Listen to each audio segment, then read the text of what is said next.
자, 여러분, 다음은 2번 문제예요. 자, 헬스 플랜 2030, 뭐 애증이죠, 애증. 무조건 나온다고 했어요.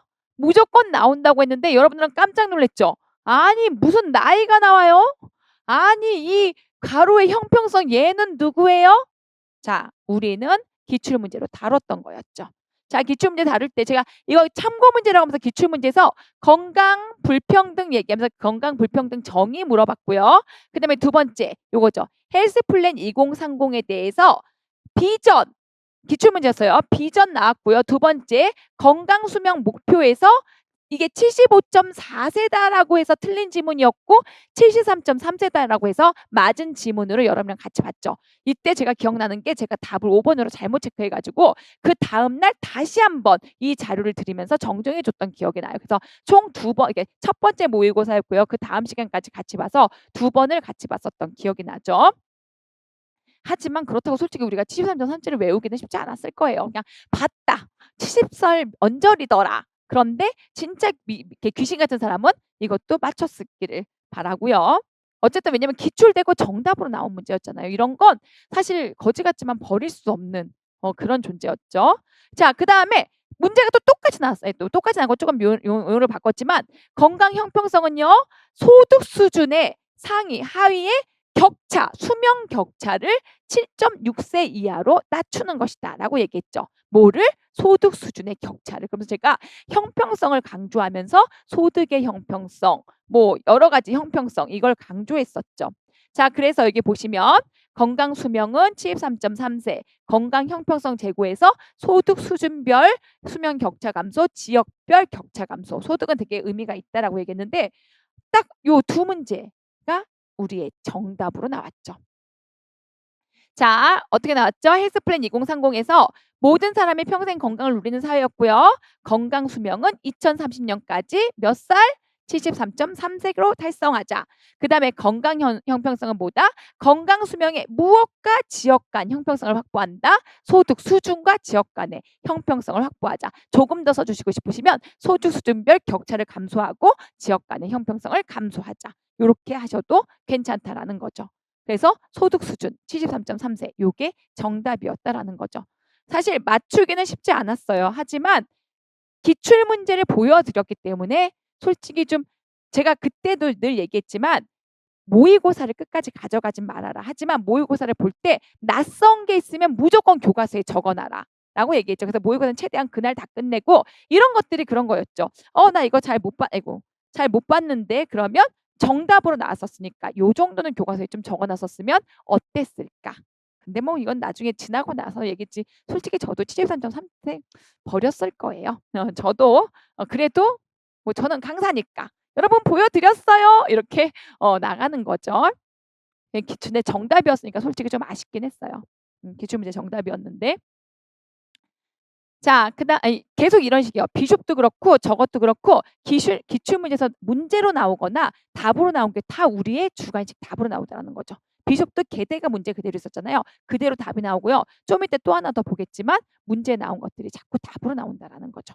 자, 또 보시면 이제 제가 얘기했죠. 올해 애착이 나올 때가 됐어요. 사실 뭐가 나올지는 모르겠어요. 하지만 애착은 말러와 함께 나올 거예요. 라고 얘기했더니 애착과 말러가 나왔어요. 말러 어디 있어? 문제. 여기 저기 그렇죠.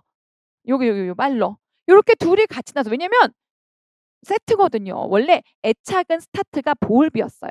보울비가 애착에 대해서 스타트를 얘기하고 그다음에 누가 아인스웨어스가 얘기했어요. 그러니까 애착은 인간이 4단계를 거쳐서 형성된다라고 얘기한 게 보울비였더니 아인스웨어가 애착은 4종류가 있다. 보여드릴 거예요. 그러면서 안정형 애착, 뭐 해피형 애착, 불안정 애착 뭐 이런 것들이 있는데 그걸 가면서 말러가 그렇지. 그러니까 말러는 사실 이 애착과는 조금 다 별개지만 자폐를 연구하면서 자폐를 연구해 보니까 애착이 되게 의미가 있더라.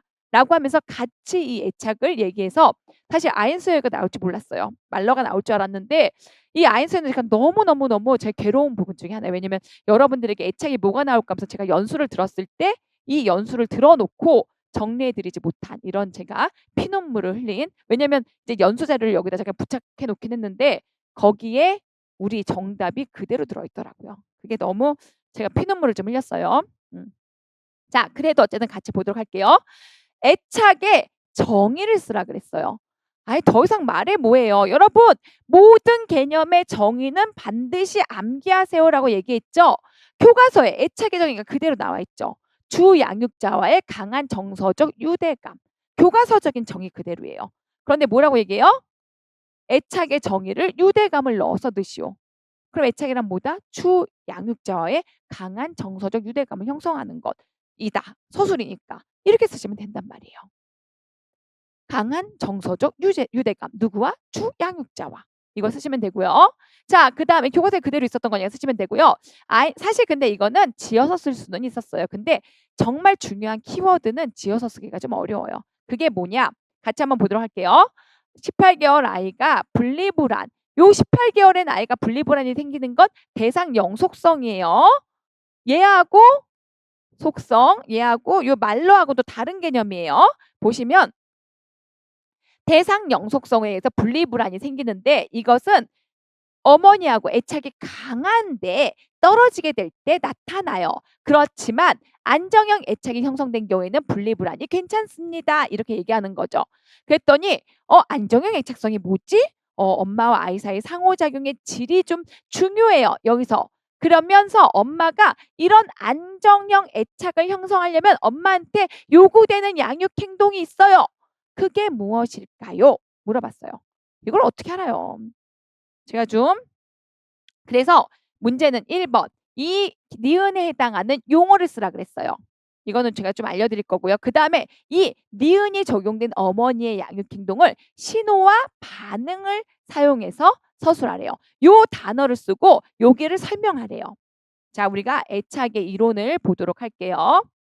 자, 요거는 제가 이제 그 연수를 들었던 그 정신과 의사 친구거든요. 걔가 이제 저희한테 연수를 해준 거였어요. 해준 거였는데 이제 걔가 한 거를 좀 제가 그대로 복사해서 오느라고 영어가 많아요. 걔는 의사라서 이렇게 영어를 자꾸 써요. 저희가 한국말로 고치기 귀찮아가지고 안 고쳤는데 우리의 필요한 단어만 보면 돼요. 일단 애착은 네 가지가 있다.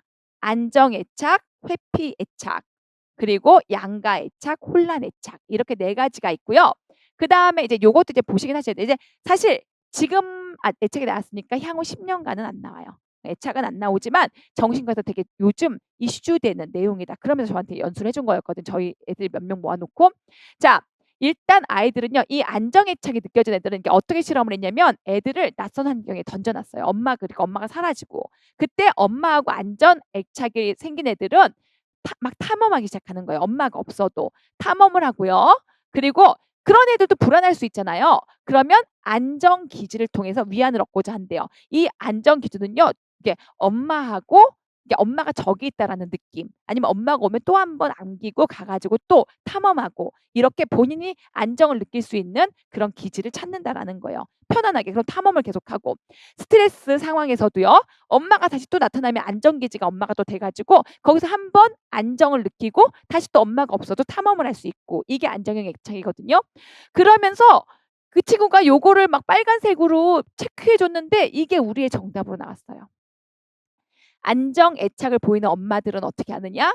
아이가 보내는 신호와 소통에 민감하게 반응하래요. 그리고 일관되게 반응을 해야 된다는 거죠. 우리 시험에 뭐가 있었어요?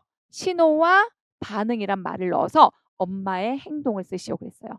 그러니까 신호란 뭐예요? 아이의 신호에 근데 반응하는데 어떻게 반응한다? 민감하고 그 뭐죠? 일관되게 반응해라. 사실 뭐 이걸 제가 보여줬어도 아마 못 썼을 거예요. 근데 그럼에도 불구하고 이게 너무 아까웠던 문제였고요. 그다음에 회피형 애착은요. 얘는 고통받지 않는 것처럼 엄마가 사라졌어. 그래도 그걸 무시하고 있다라는 거죠. 그리고 노는 것 같아 보이지만 실제로 스트레스 호르몬은 굉장히 높았고요. 애는 안 그런 것처럼 보이지만 회피하고 있는 거죠. 그리고 얘는 어떻게 돼요? 이렇게 회피라는 이유는 뭐다? 엄마를 찾지 않는 이유는 체념하고 있다라는 거죠. 안정해서 그런 게 아니고 얘는 실제로 이제 엄마가 어떻게 행동하고 있느냐 본인의 감정 표현을 억제하고 신체 접촉을 억제하고 무뚝뚝하게 반응하는 경우 엄마도 느낌이 없지만 아이도 느낌이 없는 경우 이게 회피형 애착이라고 하고요. 양가적 애착은요. 엄마한테만 계속 집착하는 거예요. 그런데 양가예요. 그러면서도 엄마를 만나면 분노가 일러요. 엄마가 없을 때 막 찾다가 오면은 막 분노하고 이게 양가적 애착이라는 거죠. 이런 애착을 갖는 엄마들은 어떻게 행동하느냐? 유아 신호에 반응이 둔감했다라는 거죠. 아까 안정형 애착은 민감하게 신호에 민감하게 반응한 거고요. 신호에 둔감하게 반응하면 이런 양가적 애착이 생긴다라는 거죠. 그리고 혼란된 애착은 애가 괴상한 반응을 보여요. 이상해. 왜? 이거는 엄마 자체가 위험의 근원이었다라는 거죠. 학대, 해리. 이런 아이들은 혼란된 애착인 거죠. 그래서 중요한 키워드는 뭐예요? 엄마의 민감성이에요. 엄마에게 가장 요구되는 특성은 민감성. 민감성을 가지고 아이한테 일관되게 아이의 신호에 반응을 해주면 아이가 안정된 애착을 얻는다. 그래서 요게 아이가 보내는 신호에 소통하고 민감하고 일관되게 반응하면 아이는 안정형 애착을 얻고요. 그때 엄마에게 필요한 덕목은 민감성이다라는 거죠.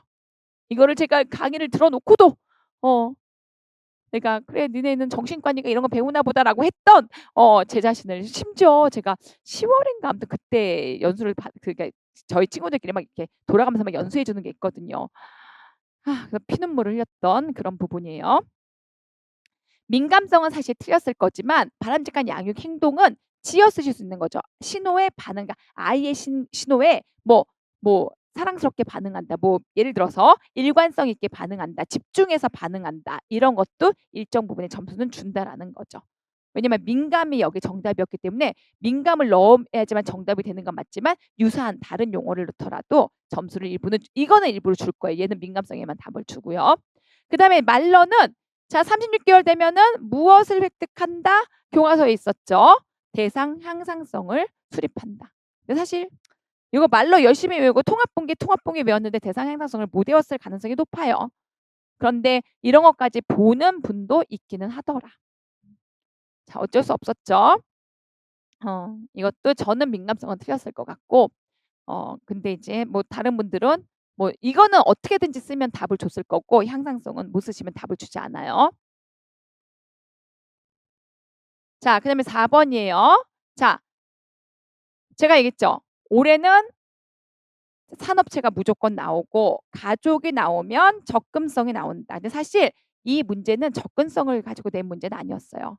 이거 되게 옛날 이론이거든요. 그래서 요즘 교과서에 사실 없어요. 그래서 제가 오죽 했으면 이거 답 찾으려고 옛날 교과서까지 꺼냈어요. 거기에 있었던. 그러니까 물론 프리드만이 옛날에 그 이론을 냈다고 해서 지금 그 이론이 없어지는 건 아니에요. 근데 프리드만은 요즘은 다 접근법 쪽으로 가기 때문에 접근법의 내용이 교과서에 많이 들어갔는데 이제 요거 보기 전에 잠깐 내용을 좀 보고 같이 한번 보도록 할게요. 프리드만의 가족사정 도구. 사실 여러분 모르셨잖아요. 그런데 어느 정도 그러니까 쓸 수 있는 건 요거까지 쓸 수 있었죠. 아버지, 어머니, 회사원, 동생 유치원. 이 학생은 큰아들 11살. 이러면 두 발의 발달 단계는 언제? 학령기. 그렇죠. 6에서 13까지 학령기. 학령기이고 학령기의 발달 가업 한 가지. 학사 규칙만 관전. 그쵸? 거기에서 한 가지 쓰는 건데 뭐 동생도 있고 이런 게 있으니까 주로 사회화 쪽에 조금 더 포커스를 맞춰서 쓰시면 좋아요.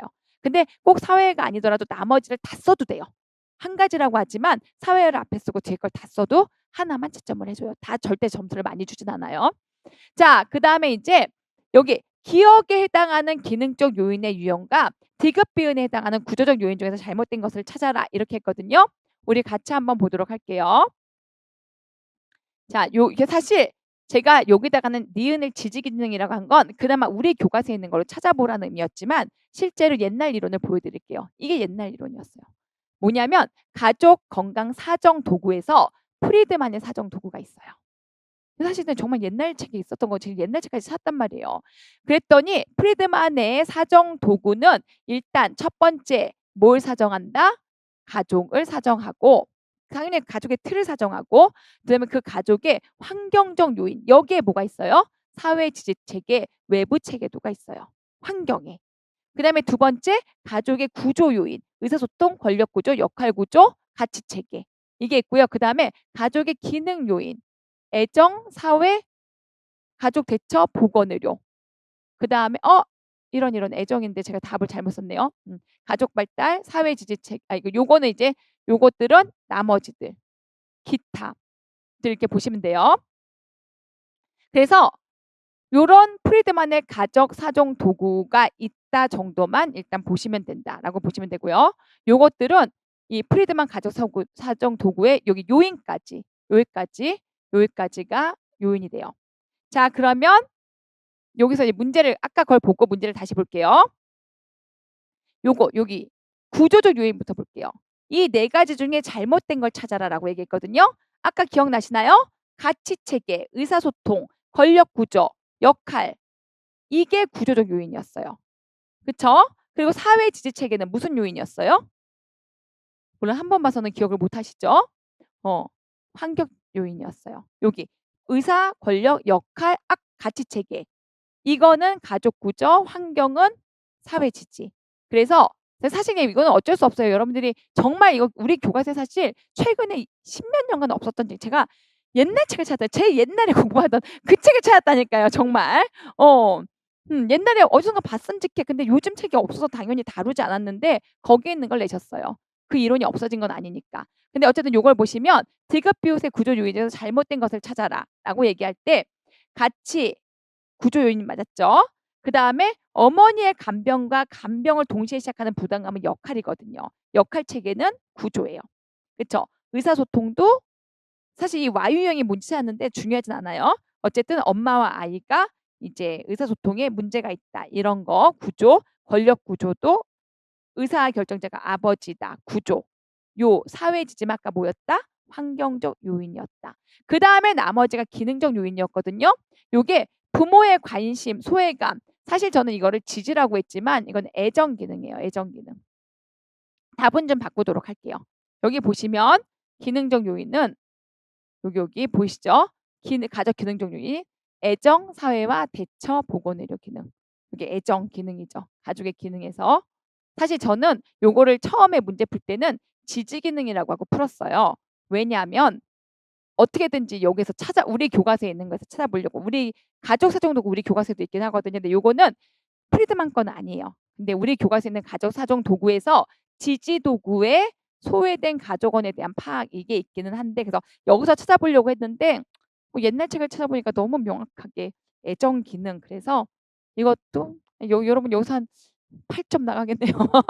요거 두 개 나가네. 여기 애정 기능이에요.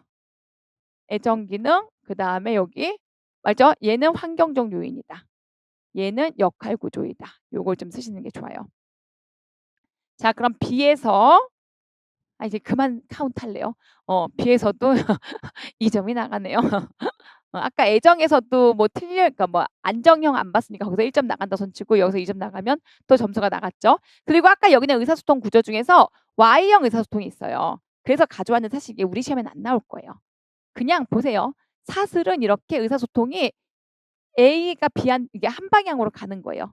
그리고 원형은 이렇게 있지만 요거는 요렇게는 소통이 되고 요렇게는 소통이 되는데 이렇게는 소통이 안 되는 거. 그리고 아까 Y형은 한 사람한테 받아서 한 사람한테 가는 거. 그러니까 뭐 주로 이제 재혼 가정. 양모는 빠져 있는 거. 뭐 요런 것들. 바퀴는 한 사람에 의해서 이렇게 전달되는 거. 그리고 이제 완전 통로형은 막 산만하게 다 왔다 갔다 하는 건데 너무 산만하다. 이런 의사소통이 있다 정도만 보세요. 왜냐면 이게 옛날 이론이었거든요. 우리 시험 문제가 엄마는 아들과 Y형 유형이다. 그래서 이거 그냥 한쪽으로만 치우친다 뭐 이런 거거든요. 이게 정말 옛날 이론이에요, 여러분. 여러분이 이런 이론까지 공부하게 될 줄은 몰랐어요. 연세가 어떻게 되신 분이 들어가신 건지. 그러니까 옛날 이론이라고 해서 지금 없는 건 아니지만 교과서에서 많이 다루진 않은 그런 이론이었어요.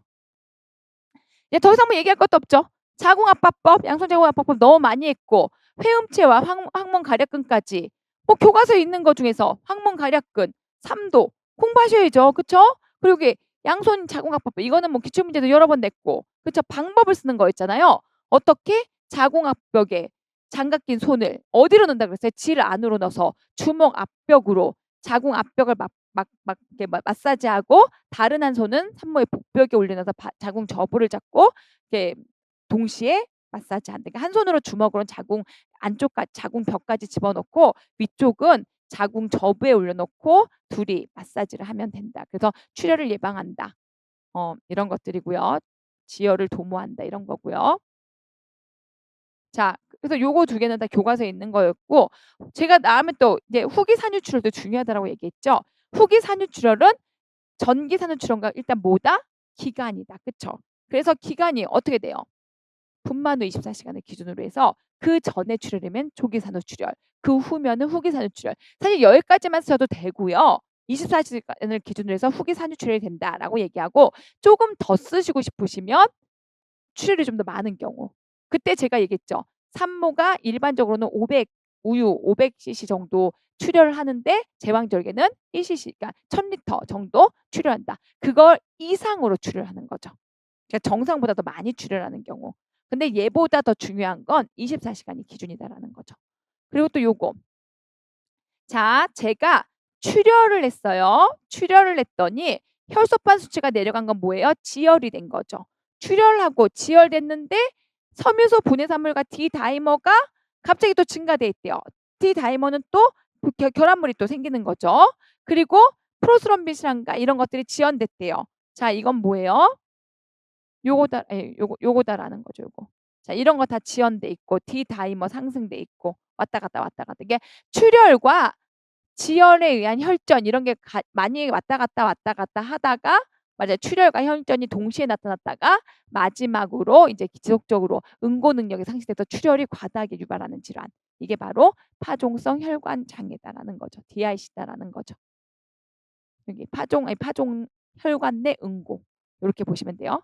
요것들은 다 한 번씩은 봤던 것들인데 같이 한번 이렇게 보시고요. 그러니까 다 교과서에 있어요. 특징이 그거예요. 그냥 교과서를 누가 꼼꼼히 봤느냐 보지 않느냐. 그래서 제가 얘기했듯이 모고는 정말 가볍게 보고 버려야 돼요. 왜냐면 거기서 안 내거든요. 일부러 거기서 안 낸단 말이에요. 그러기 때문에 일부러 모고도 당연히 보는 건 맞지만 거기서 없는 것들은 교과서에 집어넣으시고 항상 말했잖아요. 메인은 교과서로 가고 플러스 알파로 서브로 뭐로 가야 된다? 기출문제집. 거기 기출문제집은 반드시 그 국시가 들어가야 된다라는 거죠.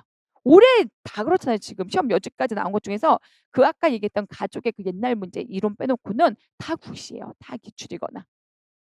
자, 그다음에 요게 또 이제 나를 슬프게 한 문제였죠. 요로 감염이 생겼어요. 그리고 방광유도 밸브의 문제래요. 이거는 사실 저희 교과서에 없는 문제였어요. 없는 문제. 이게 방관 요강 역류 질환이래요. 이게 이 방관에서 요관이 역류하는 질환이래요. 이거 무슨 질병청에서 가져왔어요.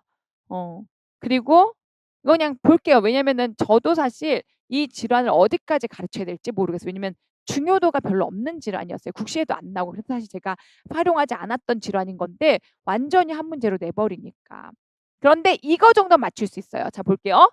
일단 방광요도에 문제가 생겨서 뭔가 지금 역류하고 있어요. 방광과 요관에 문제가 생겨서 자꾸만 역류하는 질환이에요. 그러니까 소변이 안 나오는 질환이죠. 요정체라고 하는 거 보니까. 그다음에 방광의 조영제 주입해서 소변 보기 전후에 방사선 촬영을 한대요. 그래서 이거는 뭐 방광의 방광 조영술 뭐 방광 요강 조영술인데 이제 소변을 보는 방광 요관 조영술 이렇게 이름을 붙이시면 되고 그냥 모르겠으면 그냥 방광 조영술 이렇게 해도 점수는 안 줘요. 그래도 안 쓰는 것보단 낫다. 그런데 요거는 맞추셔야 돼요. 요거는.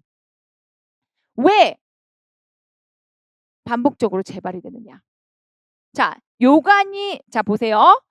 방광 요관의 밸브에 문제가 있어서 요로 감염이 자꾸 반복된대요. 그 이유를 두 가지를 쓰세요. 요거인 경우에. 자, 자, 한번 이게 결과를 볼게요. 요로 감염이 반복되는 이유는 뭐예요? 그렇죠. 상행성 감염인 거죠. 근데 이 상행성 감염이 기업인 경우에 어떨 때 나타나냐라는 거예요. 그러면 보세요. 어떤 때 상행성 감염이 나타나겠어요? 그렇죠. 일단은 폐색된 경우겠죠. 그렇죠. 그리고 또 나가지 못하게 폐색되거나 이런 것들이 압력이 큰 경우. 그러니까 이게 폐색이거나 압력 이런 거죠. 그리고 또 아예 그러니까 여기서 폐색이 압력으로 폐색될 수도 있지만 아예 기형적으로 요관이 손상돼 버린 경우. 그래서 이걸 어떻게 하냐면 구조적 이상, 기능적 이상 이렇게 부르긴 해요. 그래서 그냥 지어 쓰실 때 어떻게 하냐면 상행 감염을 유발하는데요. 또 세균 번식이 쉬운데요. 그 이유가 뭐다? 소변이 정체되니까 세균 번식이 쉽고. 왜? 이렇게 이게 기능적으로 방광의 압력이 증가돼 있어서 기능적으로 방광의 기능의 문제 때문에 소변이 정체돼 있는 거예요. 그리고 구조적으로 요관이 아예 짧아서 쉽게 감염되는 거. 이런 구조적 기능적. 요거는 그러니까 상행 감염이 유발될 수 있는 그 기전을 여러분들이 좀 잘 지어서 써서 요 정도는 점수를 맞추셔야 돼요. 자, 근데 요 질환은 사실 저도 잘 몰랐었던 질환이라서 좀 죄송하고요. 배뇨증, 방광요도 조영술이 있다. 요것도 방광요도 조영술 이렇게만 쓰셔도 돼요. 근데 배뇨 앞에 붙이고 요거는 뭐 예측했던 거니까 어느 정도는 다 맞추셨을 거라고 봐요. 말했잖아요. 올해는 환경은 안 나온다. 그렇죠? 나온다면 식중독 조금 나올까 이건데 안 나오는데 대신에 환경에서 뭐가 나온다? 학교보건법에 그러니까 요 학교 공기질이 차라리 나오면 나온다 그랬는데 그대로 나왔어요. 그러면서 이제 어떻게 돼요? 요거 숫자 찾는 거. 이거는 뭐 어떻게 돼요? 우리가 미백을 하는데 2,000을 주고 했다 막 했잖아요. 그래서 CO2 막 2,000 주고 했고 그다음에 오존은 제가 또 얘기했잖아요. 행정실이랑 교무실인데 왜 복사기 써서 그렇다. 왜 복사기에서 오존 나온다. 그거 그대로 쓰라고 하는 거예요. 그쵸? 그리고 여기서만 보시면 보건실에서 뭘 중점적으로 관리해야 돼요? 그렇죠. 보건실에 뭐가 있어요? 침대가 있단 말이에요. 침대에 누가 있어요? 진드기 살잖아요. 진드기랑 또 누구? 낙하세균. 그쵸? 낙진 막 이랬잖아요. 그래서 여기는 뭐예요? 이산화탄소, 교미생경식, 오존 발생 사무기기, 복사기 때문에 낙하세균, 진드기 요거까지 다 써주시면 좋고 정상까지 써주시면 좋고 뭐 안 써줘도 어쩔 수 없지만 안 써줘도 사실 상관없거든요. 왜냐면 법문에는 안 써줘도 나왔기 때문에 그런데 말했잖아요. 늘 키워드는 하나라도 더 써주는 게 좋다라는 거죠. 안 써도 돼요. 일단 운점. 그런데 얘랑 나랑 동점인데 얘는 낙하세균의 정상도 알고 진드기의 정상도 아네? 그러면 얘가 조금 더 열심히 외운 것 같네. 이런 느낌을 준다라는 거죠. 그러니까 요런 건 제가 플러스 알파라는 거지 꼭 안 써서 무조건 빵점 이건 아니다라는 거죠. 왜? 법문에 보건실은 낙하세균 진드기의 유지 기준에 적합하도록 중점적으로 관리한다. 이렇게 써 있으니까요. 그래서 요건 사실 다 맞추셨어야 되는 거고 이 품행장애도 강화예요. 제가 항상 행동치료 나옵니다. 남은 건 행동계약이에요. 이렇게 얘기했고요. 그래서 남은 행동계약은 그대로 나왔고 그다음에 이제 요것도 용어를 붙이는 거잖아요. 스키너 하면 뭐가 떠올라요? 조작적 조건하죠. 그쵸? 고전적 조건하는 누구예요? 떼롱떼롱 그렇죠. 파블로스에게. 그쵸? 그래서 조작적 조건하인 스키너가 이제 그래서 조작적 조건하를 쓴 다음에 이 조작적 조건의 원리를 강화 처벌을 사용해서 쓰래요. 그러면 자 여기 기억까지 한번 같이 볼게요. 그리고 또 품행장애에 이런 공격성이 생기는 이유를 행동 이론의 근거에서 행동의 원인을 쓰래요. 그럼 뭘까요? 행동 이론의 근거에서 공격성이 생기는 원리를 쓰래요. 뭘 쓰라는 거예요? 행동 이론의 원리를 쓰라는 거예요. 행동 이론의 원리가 뭐였어요, 우리? 막 기억하잖아요. 행동 이론? 뭔가 행동을 강화시키려면 뭔가 반복해야 되고 뭔가 또 뭐가 있었죠? 모델링 해야 되고 그러니까 뭔가 남 따라야 되니까 내가 눈으로 뭔가 행동화되는 것들 막 머리를 쓰는 이런 것들이 아니라 그런 행동 원리를 갖다 붙여서 얘가 공격성이 커졌다. 이런 걸 쓰다라는 거죠. 뭐라서 행동의 원인을 쓰소라라. 행동 이론의 원리를 쓰시오라는 거예요. 그러면 어떻게 쓰면 좋았을까? 행동 원리 자체가 뭐예요? 자극에 대한 결과가 학습된다라는 거잖아요. 그렇죠? 행동 원리는 지속되는 자극에 의해서 행동의 결과가 학습된다는 원리이므로 뭐다?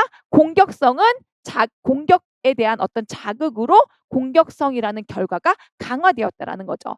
그래서 이런 점차 강한 공격의 자극 이거는 뭐 제가 쓴 거니까 여러분이 조금 다른 용어로 써도 되지만 이렇게 행동 원리가 되는 행동이 증가되는 원리들은 모델링이 있을 수도 있고 일관성 없는 훈육이 있을 수도 있고 뭐 이렇다. 요것들은 이제 추가적으로 쓴 거고 앞에 있는 거 자극에 대한 결과로 학습된다. 공격성은 지속적으로 공격 행동을 하면서 점점점 왜냐면 얘가 그렇게 되거든요. 처음에 위협하다가 나중에는 도구까지 쓰거든요. 그러니까 처음에는 우시했다가 나중엔 칼을 드는 거란 말이에요. 이게 공격성이 강화되는 걸 설명하는 거예요.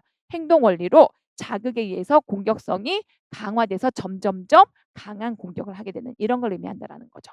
자, 그 다음에 또 조작적 조건을 얘기했죠. 조작적 조건을 가지고 아까 뭐였어요? 강화와 처벌을 가지고 조작적 조건하에 뭘 하래요? 가정을 설명하래요. 가정을. 문제가 뭐였어요? 원리, 기본 가정을 설명하래요. 우리 교과서에 그대로 있었잖아요. 조작적 조건하의 기본 가정. 여기다가 근데 선생님 강화라는 말이랑 처벌이란 말이 없어요. 이 가정에 쓰면 돼요. 어떤 행동이 긍정적인 강화를 가져오면 그 행동은 강화되어 반복되고, 그쵸?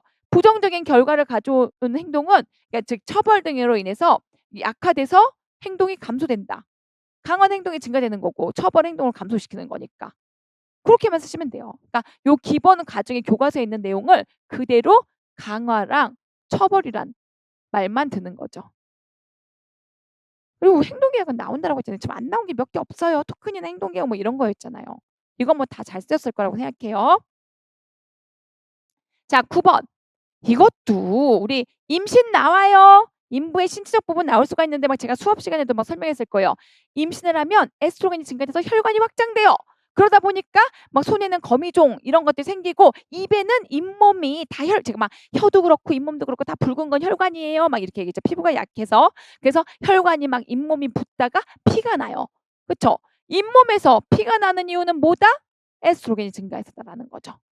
에스트로겐이 증가했고 그다음에 이제 유방관리, 유두 이것도 교과서에 있는 거예요. 핀치 테스트 도대체 왜 하냐는 거예요. 유두를 왜 잡아뜯어요? 왜? 함몰을 확인하려고요. 그죠? 함몰 유두 확인이란 말이에요. 그리고 이것도 기출문제 그대로 제가 막 기출문제 그대로는요. 반드시 몇 개 나와요라고 얘기했잖아요. 그래서 이게 뭐였어요? 자, 아이고. 자, 이거 목적과 방법. 핀치 패스 이거 있죠? 여기 교과서에 있는 거 그대로였고요. 이걸 가져오면 함몰 유두 확인하기 위해서 엄지, 검지로 유륜에 대고 부드럽게 압박해서 돌출 함몰을 확인하니까 잡아뜯으란 얘기예요. 엄지, 검지로 젖꼭 잡고 뜯으세요. 막 이러는 거고. 그다음에 비누는 왜 사용하지 말아요? 기출 문제였죠. 교과서에 나와 있는 거 어딨어? 여기 있는 거죠. 유두를 유연하는 피지를 제거해서 여기까지만 나왔지만 여기 건조를 예방하는 거죠. 제거해서 건조해지기 때문에 건조하고 이거를 제거하면 건조하고 갈라지기 때문에 사용을 금지한다라는 거죠.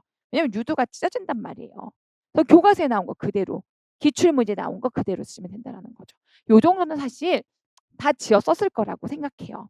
설령 달달달 안 외웠어도 다 아는 거였다. 라고 믿어도 되는 거죠. 그쵸? 왜냐면 너무 많이 해서. 그리고 또 제가 무조건 얘기했죠. 여러분 심장 호흡기 나는 100% 나오고 폐 어디에서 100% 나오고 나오면 그 신체 사정에서 나오고 그다음에 심장도 나와요. 나오면 지금 남은 게 감염인데 감염은 좀 그렇고 부정맥이요라고 얘기했어요. 아니면 판막. 이 부정맥은요. 제가 요거 설명하면서 기출문제에 2번이나 그대로 냈어요. 그쵸? 요렇게 피만 똥똥똥 뜨는 애들이 있어요. 얘는 무엇일까요? 물론 그래서 너무 감사하게도 다 맞췄죠. 제 생각에는 여러분들 다 맞췄어요. 이 P만 뜨고 QRS가 안 뜨는 거는 뭐다? 2차 블럭이라는 거죠. 2도 블럭. 그쵸? 2도 블럭이 됐고요. 그 다음에 요것도 볼게요. 자, 부정맥이에요. 제세동기를 이용해서 동시작동 스위치를 켠 상태로 전기 충격을 실시합니다. 이것에 해당하는 명칭을 쓰고 이유를 쓰세요. 자, 우리 국시 문제를 그대로 볼게요. 자, 심방세동 환자에게 심방율동 전환수를 적용하는 중재는 제세동기의 동시작동 스위치를 켠다라는 거죠. 얘 역시 아까 상위에 나온 기출문제와 똑같이 문제와 답을 바꿨죠. 그쵸? 제세동기의 동시작동 스위치를 켜서 심방생동 환자에게 실시하는 간호는 시술은 무엇일까요? 라고 물어봤죠. 그럼 뭐다? 심장율동 전환술이라고 써야 되는 거죠. 그리고 심장율동 전환술이 뭐예요? 제세동이잖아요. 제세동을 해주는 목적은 뭐예요? 심박동을 증가시키기 위해서란 말이에요. 그쵸? 심방세동은 심박출이 저하되어 있고 심박동이 저하되어 있기 때문에 제세동을 통해서 어떻게 한다? 교감을 제가 자극한다 그랬잖아요. 제세동을 자극해서 제세동을 해서 어떻게 한다? 심박출량을 증가시키기 위해 심박동수를 증가시키고 심박출량을 증가시키기 위함이다라는 거죠. 왜? 교감이 자극되니까. 교감은 우리가 박동수, 박출량을 증가시키잖아요. 그래서 요것 자체는 제가 얘기했지만 국시에서 나오는 것들이 다 국시잖아요. 국시에 나온 게 문제를 우리는 잡으로 내는 문제가 오늘 3번이나 나왔단 말이에요. 비숍도 그렇고 얘도 그렇고 아까 딴 애도 그렇고 그만큼 그리고 또 뭐냐 막 공무원은 막 73.3세 이런 것도 나오고 그러니까 여러분 제가 여러분들 늘 얘기했잖아요. 교과서에서 60% 나온다. 보시면 지금 교과서에서 안 나온 게 물론 있어요. 뭐 아까 그 뭐 요관 어쩌고 저쩌고 방광 요관 이거는 솔직히 말해서 국시도 안 나왔어요. 그래서 제가 버렸던 거였는데 그거는 제가 잘못했다 하더라도 나머지는 다 어쨌든 교과서에 있었어요. 물론 아주 옛날 프리드만 사실 프리드만 접근법 나옵니다라고 얘기해 놓고 프리드만 가정사정 도구를 안 넣어 놓은 건 정말 옛날 책에 있어서 그런 거였거든요. 근데 요것도 굳이 뭐 옛날 거 찾아서 내셨다면 이거는 틀리라고 낸 거였어요. 왜냐면 요즘 교과서에 없으니까. 근데 그렇다고 쳐요. 오케이. 다 괜찮은데 그 외에는 60%는 다 우리 교과서에 있단 말이에요. 그리고 말했잖아요. 10%는 이렇게 국시에서 오늘도 벌써 4-5개 나오잖아요. 국시에서 10%가 나오고 나머지는 뭐예요? 지어 쓰시 한 그러니까 여기서 한 20%라고 해 볼까요? 나머지는 지어 쓰라고요. 아까 요관 이런 건 지어 쓰시라고요. 뭐 어떡할 거야. 자, 이도 방식, 이게 심장 율동 전환술 다 했고요. 그다음에 요것도 사실 몰랐죠. 이거 이런 게 이제 지어 쓰는 거죠. 심장박동 조율기를 넣었더니 딸꾹질한대요. 근데 여러분 그런 말 못 들어보셨어요? 딸꾹질을 왜 하는지? 저 어릴 때 뭐 들어봤거든요. 횡격막이 자극됐다. 그래서 막 딸꾹질을 멈추는 방법은 기역자로 이렇게 쓰고 숨을 확 들이마시래요. 그럼 횡격막이 확장된대요. 그러니까 딸꾹질이 나오는 이유가 추위 등에 의해서 횡격막이 수축돼 가지고 그 위치를 이렇게 뭐라 그래야 되지? 수축해 가지고 위치가 뒤집어졌다고 그렇게 표현을 하시더라고요. 더 정확한 의학 용어가 있었는데 기억이 안 나요. 그래서 딸꾹질이 나오는 이유는 뭐다? 횡격막의 그 위치의 전환이거든요. 딸꾹질이 얘도 나오는 게 그거예요. 횡격막이 자극을 받은 거예요. 근데 뭐 저는 솔직히 그렇게 지었을 수 있을 것 같은데 뭐 횡격막 신경 자극 이렇게 지었을 수 있을 것 같은데 설령 지어쓰지 못한다. 그럼 지금부터 알아놓으시면 돼요. 이제 더 이상 안 나올 거니까. 딸꾹질은 횡격막에 자극돼서 발생하는 거다. 자, 이렇게 보시면 되고요. 그래서 사실 이 B 부분에서는요. 중간중간에 틀릴 게 많아요. 한 6점 정도가 돼요. 근데 총 합산해 봐야 12점? 다시 한번 얘기하지만 이게 80점에서 12점 정도만 틀려도 절대로 떨어지지 않죠. 그러나 이제 부수적인 것들이 많이 틀리죠. 근데 그게 다시 한번 얘기하지만 20점이어도 된다라는 거예요. 올해는 전공이 50 몇 점이면 굉장히 잘 보는 걸 거예요.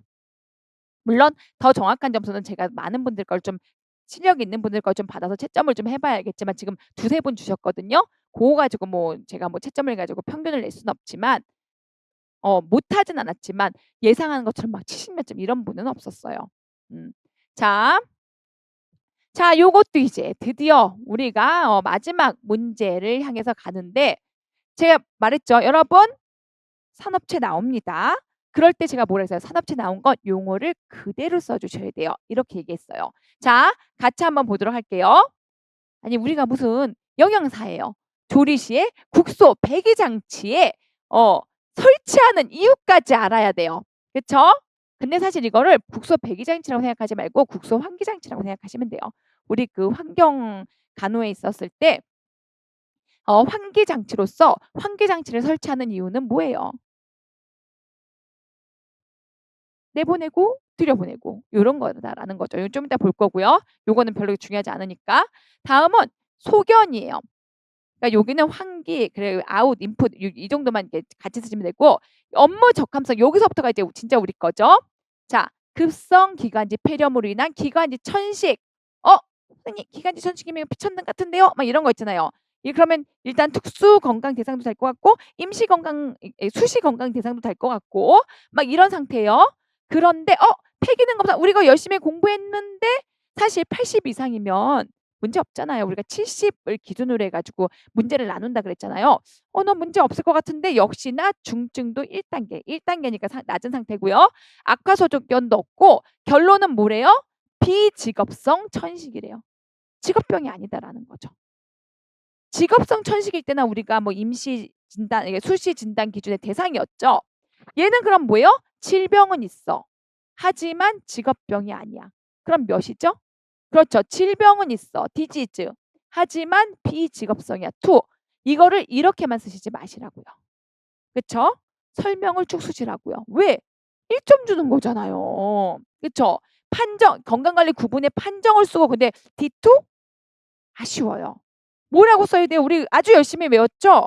뭐라고 써야 돼요? 일반 질병의 소견을 보여. 사후 관리가 필요한 근로자 가로하고 일반 질병 유소견자. 물론 D2라고 해도 틀리긴 안 할 거예요. 하지만 뭐다? 다 쓴 사람에 비해서 답이 없어 보인다라는 거죠. 1점을 주는데. 무슨 말인지 알겠죠? 그리고 이제 우리 이제 업무 적합 여부. 업무 적합 여부는 C한테는 주지 않죠. 체이스한테는 주지 않아요. D2니까 주는 거예요. D2니까 가나다라를 주는데 사실 얘가 제가 뒤를 잘라 버렸어요. 자리가 없어 가지고. 그런데 뭐였어요? 그냥 뭐 현재 작업장에서 해요. 이제 보호 장비 쓰고 뭐 어쩌고저쩌고 그렇게 해요. 그 내용을 읽었을 때 디귿에 해당하는 내용이 뭐였을까요? 어, 나 일정한 조건. 그러니까 모자 쓰고. 왜냐면 사실 제가 자리가 없어서 잘랐어요. 붙여줬어야 되는데. 근데 그 내용이 뭐였냐면 사후 관리가 작업모를 쓴다. 뭐 계속 작업을 한다. 뭐 이런 것들이었거든요. 그러니까 보호구를 착용하고 환경을 좀 개선해서 계속 작용하는 것. 이걸 우리는 뭐라고 부르느냐? 나. 이것도 역시 이걸 써야 돼요. 얘는 쓰라고까지 했으니까 일정한 조건 하에서 현재의 작업이 가능한 경우이다. 요거 두 개를 쓰시고요. 아까 얘기했지만 그 배기가스 두 가지 이유를 써라. 환기잖아요. 환기. 배기는 환기하는 거니까 환기를 통해서 위험 요인 제거하고요. 그다음에 뭐예요? 신선한 공기를 공급해서 작업環境을 개선한다. 근데 꼭 이렇게 안 써도 돼요. 사실 저는 더 구체적으로 쓰고 싶어서 막 작업 공정 막 이런 거까지 더 찾아봤거든요. 그랬더니 요런 것도 있더라고요. 뭐 배기가스의 종류에 따라서 그 유해 인자를 판단해서 그 작업 환경에 필요한 그 유해 인자의 농도를 맞춰주는 이런 배기가스 농도를 구하는 것도 있다고 하더라고요. 그래서 뭐 정 원하면 거기까지 쓰는데 그냥 요즘 환기를 좀 나눠 쓰는 것 정도? 요 정도만 하면 될 것 같아요.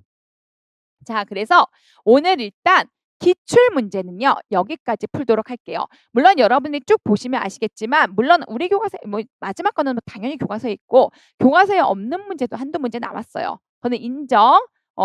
세 문제일 수도 있어요. 근데 이제 1점, 1점, 1점 합치면 이제 한 2점 정도의 수준 정도가 되고 나머지 긴가민가 하는 게 해 가지고 한 10점, 11점 정도는 사실 몰랐었어도 어쩔 수 없었던 것들. 근데 이거는 제가 얘기하지만 다 몰랐어요. 왜냐면 올해 추세가 작년부터 추세가 뭐다? 탈교과서라서 그래요. 그러니까 탈교과서가 뭐냐면 강사 교과서에서 피하자는 가 물론 당연히 60%는 내지만 반드시 강사 교과서를 피해서 문제를 내자라는 게 요즘의 추세이기 때문에 뭐 어떡해요. 일부러 피해서 내는 걸. 그래서 저는 사실 작년에 그 말을 들었기 때문에 작년에 들은 건 아니고 올해 초에 들었기 때문에 문제집에 좀 우리 교과서에 안 넣고 문제집에 좀 넣은 거였거든요. 비숍 이런 것들은. 그런데 여러분들은 아예 문제집을 안 보셨죠? 그런 게 조금 아쉽긴 했지만 그래도 결정적으로 교과서 플러스 기출문제만 섭렵하셨다면 올해는 무난히 붙을 수 있는 시험이었다. 저는 이렇게 평가해요. 그래서 여러분들도요. 항상 공부하실 때 근간은 교과서예요. 그리고 말했듯이 교과서에 미처 안 넣는 것들이 있어요. 기출문제에 넣는 것들. 그러니까 기출문제 국시까지는 꼭 반드시 보셔야 돼요. 자, 오늘 기출문제 풀이는 여기까지 하도록 하겠습니다.